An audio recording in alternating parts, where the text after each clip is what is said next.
Bonjour. Alors voilà, ça y est, je suis en Amazonie. Je suis en Amazonie. C'est un peu dingue. Euh, Ça fait partie encore de la liste de choses incroyables qui me sont arrivées dans ma vie. On est arrivé hier soir à Laetitia, qui est vraiment la ville en Colombie qui est à la limite des trois frontières entre la Colombie, le Pérou et le Brésil. Et on est parti ce matin avec Selson, notre guide, qui est super cool, très très très gentil. On est parti en bateau pour aller jusque dans sa communauté, qui est la communauté Gamboa. Alors, paumé de chez paumé, dans le sens où on savait même pas ce qui nous attendait en fait. On savait plus ou moins le type d'activité qu'il faisait. On savait qu'on allait être dans sa communauté, mais on avait zéro info autrement. On savait pas comment on allait dormir. On savait pas comment on s'était hébergé, ce qu'on allait faire quand, avec qui, voilà. Et en gros, le résumé de la journée. Donc on est arrivé dans la communauté, il était peut-être 10 heures ce matin, après avoir mangé au marché de Laetitia, voilà, des œufs et puis je sais plus, un petit café classique, voilà.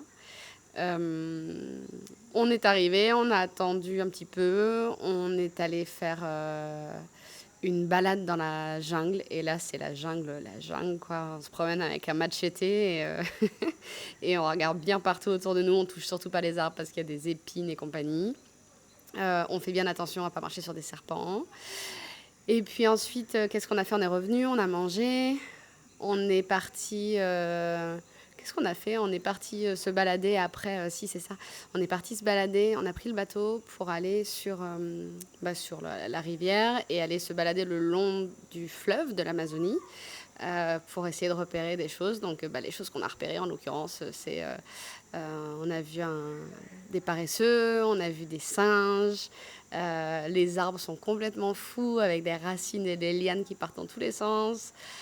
C'était vraiment très chouette. On a vu un escargot juste monumental qui doit faire peut-être, je sais pas, 15 cm de diamètre, c'est fou. Et puis en rentrant, là c'était trop, trop, trop chouette. J'ai ramené un livre, donc le livre que j'ai écrit, Le fabuleux voyage d'Arwen, qui a été publié il y a quelques années et qui parle de diversité culturelle et de dialogue entre les cultures, qui a été créé avec l'ONG Constellatio, dont je suis fondatrice et directrice.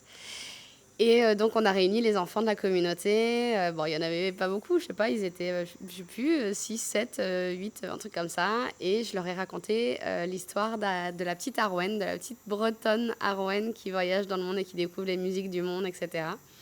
Et donc, je leur ai raconté en espagnol. Ils ont un super niveau d'espagnol, même si c'est pas leur langue première. Ils ont des langues indigènes locales. Et c'est dur quand c'est comme ça parce qu'on sait pas trop. Puis les enfants réagissent tous différemment. Là, en l'occurrence, bon, pendant à certains moments de l'histoire, ils regardaient ailleurs, ils n'avaient pas l'air concentrés, je savais pas trop. Et en fait, à la fin de l'histoire, quand j'ai discuté avec eux et que je leur ai expliqué que je leur offrais le livre, ils étaient tout fous, ils étaient trop contents, ils regardaient toutes les images et ça m'a fait penser à toute mon équipe du projet Lyra de Constellatio. Et c'était hyper émouvant de se dire que je suis au milieu de l'Amazonie dans une communauté et que bah ouais, que j'ai raconté l'histoire que j'ai écrite après l'avoir lue, après l'avoir racontée en France, en Bretagne, en Inde et en Tunisie, que je le raconte à des petits-enfants d'une communauté indigène d'Amazonie et que leur réaction, elle est la même en fait. C'est qu'ils sont fascinés, qu'ils veulent en savoir plus sur les différents pays, ils veulent apprendre des mots et c'était trop bien. Donc voilà, et puis on a fini la journée en allant faire une balade nocturne dans la jungle, dans la forêt amazonienne. Et donc on a vu des tarentules énormes. Franchement, ça fait flipper. On suit le guide, on a nos lampes frontales et on voit rien en fait.